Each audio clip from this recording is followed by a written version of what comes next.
My dear students, current ఎకానమీలో భాగంగా మనం ఈరోజు 7 సెప్టెంబర్ 2024లో చూస్తే క్రిసిల్ అనే సంస్థ వెజిటేరియన్ ఫుడ్ మీల్స్ యొక్క ఖరీదును లెక్కిస్తూ ఉంటుంది.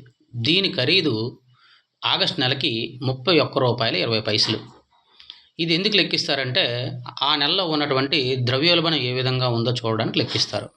ఇందులో భాగంగా ఆగస్ట్ నెలలో టమోటా ధరలు 51% తగ్గితే పొటాటో, ఆనియన్ ధరలు 50% వరకు పెరిగాయి. ఈ మీల్స్ యొక్క ధర జూలై నెలతో పోలిస్తే ఈ వెజిటేరియన్ ఫుడ్ మీల్స్ యొక్క ధర 4% మాత్రమే తగ్గింది.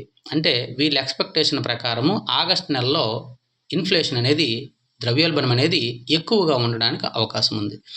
మీకు ఎగ్జామ్లో అడగడానికి అవకాశం ఉన్న బిట్ ఏంటంటే, వెజిటేరియన్ ఫుడ్ ప్లేట్ విలువను లెక్కించేది ఏంటి? క్రిసిల్ అనేటువంటి సంస్థ. Thank you students.